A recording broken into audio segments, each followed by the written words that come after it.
Eh bien Thierry, je suis dans la salle Hubert Gignoux avec Julie Brochem. Bonjour Julie. Bonjour. Vous êtes la directrice du Théâtre National de Strasbourg, le TNS, et c'est le seul théâtre national de France qui est en région. Oui, et d'ailleurs la salle Hubert Gignoux porte le nom de son fondateur qui est passé de la Comédie de l'Est avec brio au TNS. C'est lui qui a fondé, qui en a fait un théâtre national. Pourquoi Strasbourg a un théâtre national ?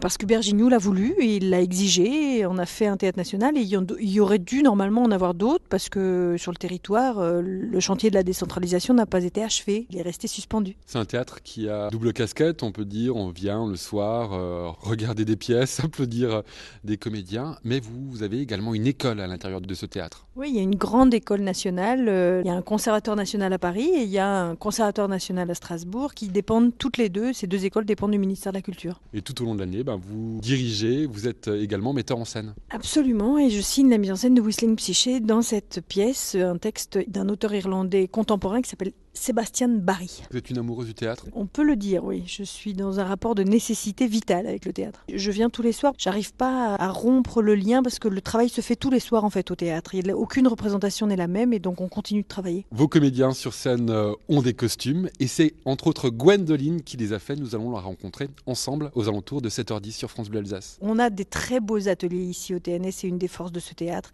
Un atelier de costumes et un atelier de construction de décors. À tout à l'heure.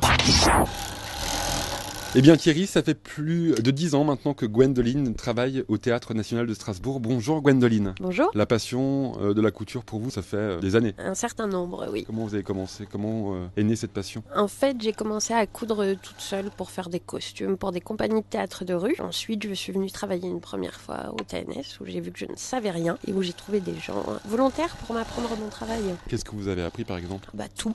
Absolument tout. À faire des corsets, à faire des vestes tailleurs pour hommes, à gérer des essayages, vraiment tout mon travail. Là, on vous voit devant une machine à coudre, on l'entend même un petit peu derrière. Qu'est-ce que vous êtes en train de faire ? Là, on est en train de travailler avec les élèves de l'école du TNS, ceux qui sont en 2e année et ceux qui sont en 3e année. Donc pour ceux en 3e année, on réalise 10 vestes militaires, 10 vestes de gendarmes. Et pour les élèves de 2e année, on fait pour l'instant des capes et des toges. Et quand vous étiez gamine avec la machine à coudre de votre grand-mère par exemple ou de votre mère, vous vous amusiez aussi à faire des capes, des toges ou encore des habits pour carnaval ? En fait, gamine, j'avais pas du tout la patience pour faire de la couture. Donc non, mais depuis que je suis grande, je passe beaucoup de temps à faire des capes et des toges pour les enfants autour de moi qui aiment bien se déguiser. Vous avez déjà tenté de vous faire une petite chemise ou encore une robe ? Là, ma chemise, je l'ai faite et la moitié de mes vêtements, c'est moi qui les ai faits. Le sur-mesure, c'est pas mal. Et on continue bien jusqu'à 9h ce matin à découvrir les coulisses de ce théâtre national de Strasbourg. Je suis avec Hervé. Bonjour Hervé. Bonjour. Vous êtes vous le responsable des décors au TNS ? Voilà, des ateliers de décors au TNS. Et là, on voit des artisans qui s'affairent déjà à la tâche pour créer de nouveaux décors. Oui, c'est exactement ça. Donc là, vous êtes sur l'aire de montage qui est un petit peu le corps de l'atelier. C'est à cet endroit que les différents éléments de décor qui sont construits dans tous les ateliers viennent se rassembler pour être présentés avant d'être emmenés sur scène. Ce que vous voyez dans l'atelier, c'est un décor construit pour les élèves du TNS en 3e année, une mise en scène de Pierre Meunier. On a une partie des gens qui travaillent qui est l'équipe permanente du TNS et une partie qui sont les élèves qui viennent travailler eux-mêmes sur leur projet. Vous êtes un passionné de théâtre ? Oui, un petit peu. On est satisfait quand le spectacle est bien, quand il nous touche, quand le spectacle est moins bien. Bon, voilà, mais c'est un petit peu le sens du travail. C'est-à-dire que si on fait un beau décor et que le spectacle ne touche pas derrière, c'est un peu moins drôle. Et ça arrive. Et ça arrive. On essaie de défendre également chaque projet au départ, puisque effectivement c'est ce qui fait l'intérêt de notre métier, c'est qu'on a une surprise à chaque fois et qu'un projet, une maquette qui au départ peut nous paraître plus séduisante, plus intéressante à construire, parce que des projets sont plus intéressants pour nous que d'autres. Ce qui est intéressant dans ce métier, c'est que on ne sait jamais, même quelques jours à l'avance, le spectacle qui va nous toucher ou pas. Voilà. Et bien justement, comment monte-t-on une pièce de théâtre ? Nous allons le découvrir aux alentours de 8h15 sur France Bleu Alsace, car nous serons avec un metteur en scène. À tout à l'heure. Effectivement, les élèves du Théâtre National de Strasbourg sont en train de préparer une pièce. Elle commencera le 8 février et c'est Pierre qui la met en scène. Bonjour Pierre. Bonjour. Vous êtes metteur en scène. Quel est le travail d'un metteur en scène ? Là, en l'occurrence, il s'agit de travailler sur un auteur, donc Alfred Jarry, et de collecter, d'éprouver par des improvisations, différents textes, différentes situations qu'on puise dans ce corpus, et ensuite de monter, de fabriquer quelque chose qui ressemble à un spectacle avec un début, une fin, une musicalité, des apparitions, des disparitions, de l'humour, donc un travail comme ça qui s'échafaude au fil du temps. C'est-à-dire que moi je travaille sans écriture préexistante, on travaille sur une matière en fait, qui peu à peu se transforme, dans le meilleur des cas, en spectacle. Et dans quelques jours maintenant, ce sera la première d'une pièce que vous êtes en train de préparer avec vos élèves. Voilà, qui s'appelle Gidouille et Corne-Cul. On a plongé dans l'œuvre d'Alfred Jarry. Alfred Jarry qui rapidement a écrit Ubu-Roi. La plupart du temps, on ignore qu'il a écrit toute une œuvre très très riche de poèmes, de dialogues, de satire journalistique, extrêmement drôle, avec un imaginaire très très libre. C'est ça qui fait grand bien aujourd'hui. Une liberté d'esprit absolument salutaire et bénéfique. Et cette pièce se joue du 8 au 14 et en plus l'entrée est libre. Ça se passe à l'espace Gruber qui se trouve rue Jacques Cablé à Strasbourg. Demain entre 16h et 19h, nous continuerons à visiter ensemble les coulisses du Théâtre National de Strasbourg. Belle journée à vous. Effectivement, les élèves du Théâtre National de Strasbourg sont en train de préparer une pièce. Elle commencera le 8 février et c'est Pierre qui la met en scène. Bonjour Pierre. Bonjour. Vous êtes metteur en scène. Quel est le travail d'un metteur en scène ? Là, en l'occurrence, il s'agit de travailler sur un auteur, donc Alfred Jarry, de collecter, d'éprouver par des improvisations différents textes, différentes situations qu'on puise dans ce corpus, et ensuite de monter, de fabriquer quelque chose qui ressemble à un spectacle avec un début, une fin, une musicalité, des apparitions, des disparitions, de l'humour, donc un travail comme ça qui s'échafaude au fil du temps. Moi je travaille sans écriture préexistante, on travaille sur une matière en fait, qui peu à peu se transforme, dans le meilleur des cas, en spectacle. Je propose des situations qui sont improvisées, qui peuvent me venir effectivement chez moi en dénouant mes lacets, mais c'est ensuite à l'épreuve du plateau que en fait le spectacle s'écrit, que les choses deviennent valides ou tombent comme des choses qui s'avèrent inutiles ou superflues, et donc que l'essentiel apparaît peu à peu au fil du travail, comme ça, comme une découverte. Et on est tous au même point. Moi, je suis effectivement, en même temps que metteur en scène, j'ai un peu plus de distance. Et voilà, je ne suis pas sur le plateau. J'ai ce point de vue qui me permet peut-être davantage de discernement. Mais on avance. C'est une découverte collective, que ce travail. Et dans quelques jours maintenant, ce sera la première d'une pièce que vous êtes en train de préparer avec vos élèves. Voilà, qui s'appelle Gidouille et Corne-Cul. On a plongé dans l'œuvre d'Alfred Jarry. Alfred Jarry qui rapidement a écrit Ubu-Roi. Et la plupart du temps, on ignore qu'il a écrit toute une œuvre très très riche de poèmes, de dialogues, de poèmes en prose, de satire journalistique, extrêmement drôle, avec un imaginaire très très libre. C'est ça qui fait grand bien aujourd'hui. Une liberté d'esprit absolument salutaire et bénéfique. Et cette pièce se joue du 8 au 14 et en plus l'entrée est libre. Ça se passe à l'espace Gruber qui se trouve rue Jacques Cablé à Strasbourg. Vos comédiens sur scène ont des costumes. Et c'est entre autres Gwendoline qui les a fait. Nous allons la rencontrer ensemble sur France Bleu Alsace. Eh bien Guy, on voit ici beaucoup de machines à coudre et puis des couturières qui sont devant leur poste de travail. Et je suis avec Gwendoline. Bonjour Gwendoline. Bonjour. Ça fait maintenant plus de 10 ans que vous êtes au TNS et que vous réalisez des costumes pour toutes les pièces qui se jouent ici. Oui, toutes les pièces qui sont produites ou coproduites par le TNS. La passion de la couture pour vous, ça date depuis des années. Ça fait une petite vingtaine d'années que j'ai commencé à m'intéresser à la couture. Et tout petite, vous vous amusiez déjà à coudre des robes pour vos poupées ou des capes pour vos amis pour carnaval ? Toute petite, pas vraiment, mais plutôt enfiler des perles et faire du tissage, des choses comme ça. Mais la couture, ça me paraissait trop compliqué. J'étais pas assez patiente, c'est venu plus tard. Comment justement vous êtes venue à la couture ? Parce que j'ai travaillé dans des compagnies de théâtre de rue où, en plus de jouer sur des échasses, on fait tout un tas de choses, y compris donner un coup de main à la couture quand il y en a besoin. Et c'est là que j'ai commencé à manier un petit peu les machines à coudre et que j'ai eu envie d'en savoir plus parce que j'avais envie de me fabriquer des habits que je ne trouvais pas dans les magasins. Et puis vous êtes arrivée au TNS il y a une dizaine d'années. C'est ça, c'est Elisabeth Kinderstut, la chef d'atelier, qui m'a engagée une première fois et qui après a eu la patience de m'apprendre à faire mon travail comme il faut. Qu'est-ce que vous avez appris ici au TNS ? Absolument tout. J'ai appris à coudre, j'ai appris les différentes techniques. Il y a différents métiers dans la couture. Il y a la couture floue qui comprend plus les robes de femmes et puis le tailleur qui fait plus les vestes pour hommes. Ici, on fait aussi des costumes historiques, donc on peut réaliser des robes de princesse avec des crinolines et des vêtements militaires de toutes les époques. Enfin, l'éventail est large. Votre plus beau costume? Un costume de dragon que j'ai pas fait au TNS, mais j'ai réalisé un costume de dragon et je pense que celui-là, il était pas mal. Vous réalisez pas mal de costumes ici pour le Théâtre National de Strasbourg. Et puis quand vous rentrez chez vous, le soir, vous voulez un pantalon ou une chemise sur mesure, vous vous mettez derrière une machine à coudre. C'est ça. Et puis au TNS, je suis intermittente du spectacle, donc je ne travaille pas ici en continu, je travaille aussi pour d'autres théâtres et d'autres compagnies. Mais effectivement, quand je rentre chez moi, en général, je continue à coudre. Eh bien Guy, on continue à découvrir ensemble sur France Bleu Alsace les coulisses du Théâtre National de Strasbourg. Nous allons découvrir dans quelques instants comment on fabrique les décors. À tout à l'heure.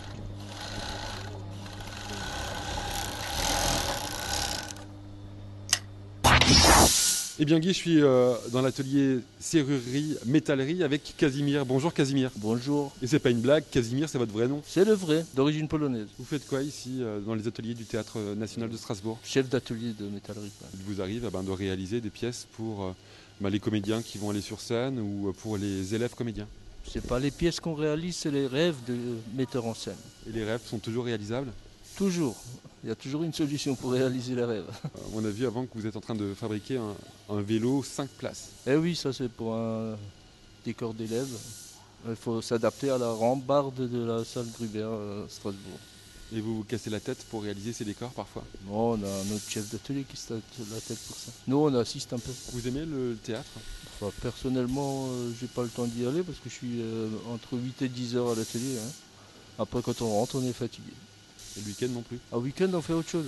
Il y a les loisirs quand même. Comment vous êtes arrivé ici au Théâtre National de Strasbourg? Par hasard. Il y a un collègue à moi qui a démissionné de l'entreprise où je travaillais. Et puis moi, je voulais quitter l'entreprise et lui, il devait prendre la place que j'ai actuellement.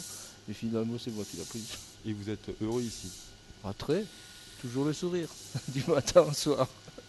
Vous aimez donner des formes particulières en métal? Ça, j'adore, parce que bon, c'est un peu le métier. Le cheval métallique, ça c'était le rêve de notre directrice, Madame Julie Brochen, et puis on l'a réalisé. Enfin, on en a fait 2 pour le spectacle de Don Juan. Les formes, c'est suivant l'inspiration. Et elle ne vient pas toujours l'inspiration ou elle vient à chaque fois? Ça dépend ce qu'on a mangé le soir ou le matin. Si on a pris un bon déjeuner, on a toujours de l'inspiration. Et qu'est-ce que vous aimez dans votre travail? Tout, sinon je ne travaillerais pas. À part ça, dans mon travail, le fait qu'on ne fasse jamais la même chose. Et on ne sait pas ce qu'on va faire dans 15 jours, dans 3 semaines, dans un mois. C'est pas comme dans une usine où on a une production à suivre, etc. Donc là, on va finir le décor et puis après, on fera un autre décor. Et en plus, vous êtes dans des bâtiments tout neufs et très fonctionnels. On a travaillé à cette fonction entre notre directeur technique, l'architecte, pour la mise en place des conditions ergonomiques pour le travail. Ça sonne, je crois, on va vous laisser. Et on se retrouve dans quelques instants sur France Bleu Alsace. Effectivement, vous entendez la foule qui commence à arriver doucement au TNS, car à 20h, il y a une pièce de théâtre qui s'appelle Métamorphose qui sera jouée, et je suis avec un étudiant. Bonjour Florian. Bonjour. Étudiant, régisseur. Que fait un régisseur lors d'un spectacle? Alors, le régisseur, il va s'occuper de la partie technique, donc en régie lumière par exemple, le régie son. Le régisseur plateau aussi va s'occuper des manipulations qui peuvent être faites lors d'un spectacle.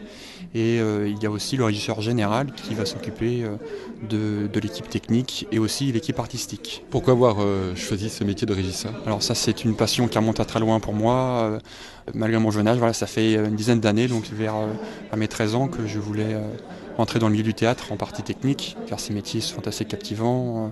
Je trouve qu'il y a une application artistique qui peut être assez grande. Monter sur scène, ça vous a déjà tenté? Non, c'est pas du tout une chose qui m'attire et c'est vraiment derrière que je veux être. Puis c'est un travail important également quand on est derrière le rideau. Il faut que les comédiens soient prêts, qu'ils se sentent bien et vous êtes un peu là pour ça. Tout à fait, on pense souvent aux comédiens et il y a beaucoup de travail derrière. La partie technique travaille beaucoup avec des amplitudes horaires qui sont vraiment élevées. Voilà, c'est une équipe, tout le monde participe. Pourquoi avoir choisi le TNS, de tenter le concours? Pour moi, c'était une reprise d'études, donc j'avais tenté les deux grandes écoles publiques de France, c'est-à-dire l'ENSAT et le TNS pour les parties régies. Donc j'ai été accepté dans l'école du TNS et voilà, c'est avec joie qu'on rentre dans cette école pour pouvoir approfondir ses connaissances. Et dans quelques semaines maintenant, vous avez terminé votre formation ici au Théâtre National de Strasbourg. Vous savez déjà où vous allez travailler, où vous comptez prendre un peu de temps pour voir? Non, je pense qu'il c'est bien d'attaquer dès le début et de garder contact avec les personnes qu'on a rencontrées à l'école, entre autres, et au stage aussi. Et donc vraiment s'impliquer dans le milieu théâtral sans perdre le fil. Et on se retrouve demain sur France Bleu Alsace entre 16h et 19h et nous continuerons à découvrir ensemble les coulisses du Théâtre National de Strasbourg. Belle soirée à vous. Eh bien bonjour Guy, bonjour à tous. Nous allons continuer à découvrir ensemble ce dimanche l'envers du décor du Théâtre National de Strasbourg. Et je suis avec Anne-Sophie. Bonjour Anne-Sophie. Bonjour. Ici vous êtes étudiante en deuxième année. Oui, en deuxième année en scénographie, donc scénographie costume exactement.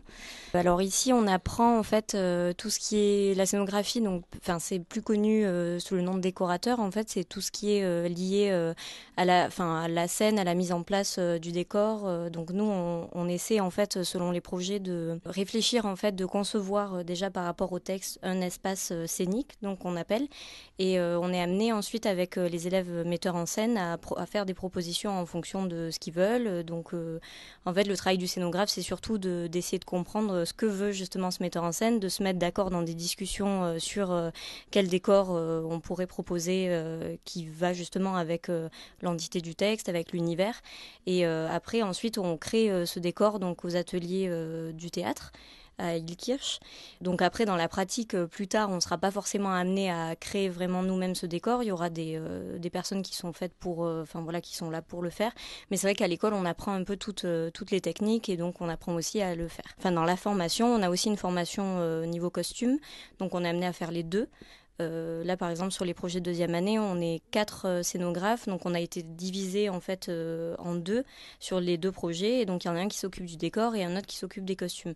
Donc ce qui est bien c'est d'avoir justement cette double formation, de pouvoir à la sortie faire les deux en fait, autant bosser en scénographie qu'en costume. Pourquoi justement avoir choisi la scénographie comme étude? Personnellement en fait au départ j'étais partie plus dans de l'architecture d'intérieur, donc j'ai fait mes études à Paris dans ce sens-là, et j'ai découvert en fait ce domaine pendant mon BTS, et j'ai trouvé ça très attirant. Du coup j'ai présenté les concours et voilà, donc c'est vrai qu'il n'y a pas beaucoup d'écoles en France qui font ça, donc à part l'ENSAT et le TNS. Donc c'était vraiment, c'était une découverte assez tardive, mais très voilà.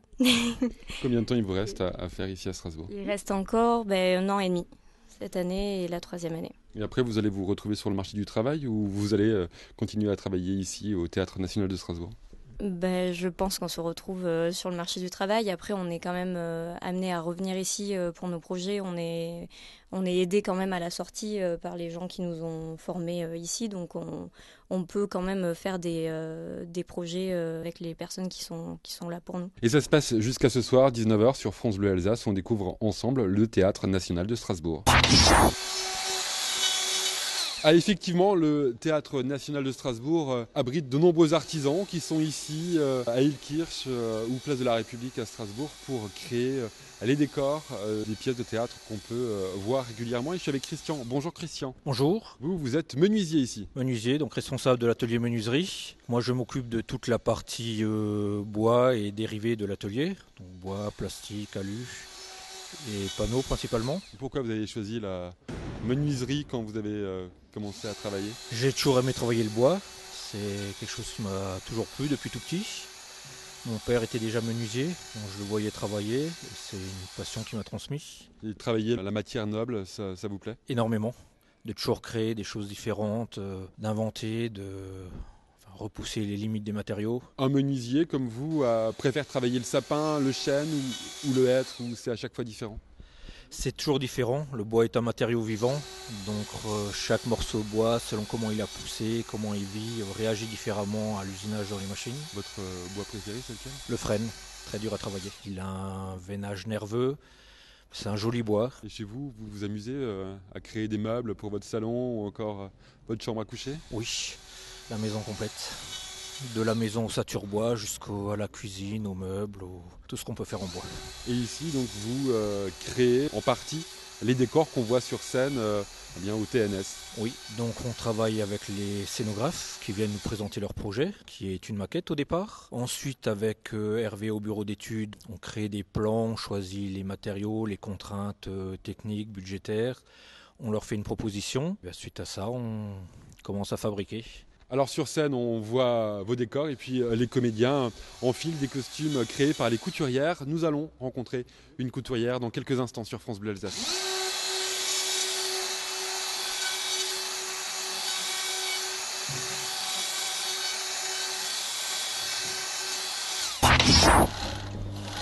Eh bien Guy, ça fait depuis 30 ans que Farida fait le métier de couturière. Bonjour Farida. Bonjour. Comment est venue pour vous la couture ? Un peu par hasard, découverte de la couture en fait à travers le costume et ça me faisait rêver. Donc voilà, je suis arrivée parce que ça faisait travailler l'imaginaire et voilà. Et est-ce qu'en 30 ans, le matériel utilisé pour faire des costumes a évolué ? Non, le rudiment, les premières choses de base sont toujours les mêmes. Hein. Peut-être même on trouve moins de tissus, enfin plus difficilement certains tissus aujourd'hui qu'il y a 30 ans effectivement. Oui. Il y a moins de demandes, se font plus ou voilà. Vous aimez créer des costumes ?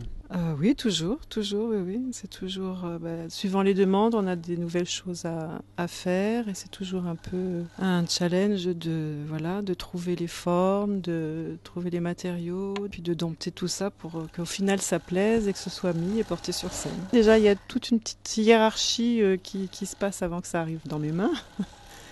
Donc il y a effectivement un metteur en scène, mais qui a d'abord aussi un scénographe avec qui il va consulter et lui dire ce qu'il aimerait, les tendances, l'ambiance, l'esthétique.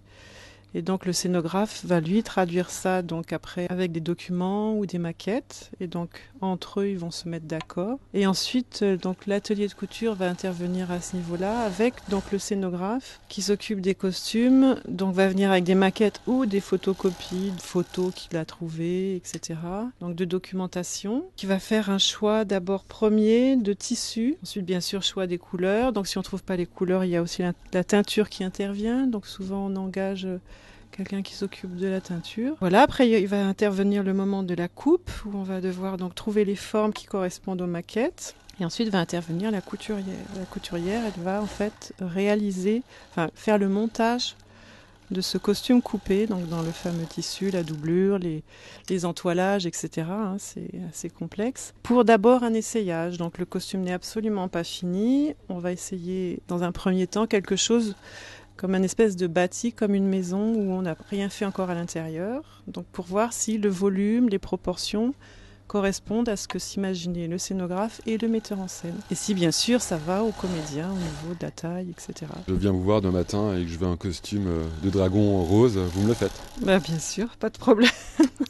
C'est juste qu'il faudra un peu de temps, ça se fait pas en 5 minutes, c'est tout. Eh bien Guy, on continue à découvrir ensemble l'envers du décor de ce théâtre national de Strasbourg.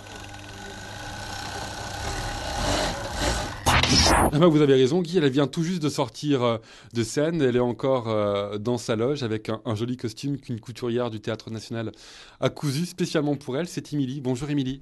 Bonjour. Vous êtes comédienne ici au Théâtre National de Strasbourg. Alors oui, je suis comédienne pour la compagnie Titre Provisoire qui fait sa création au Théâtre National de Strasbourg. Et c'est une pièce qui dure environ 1h05 et qui s'appelle Métamorphose.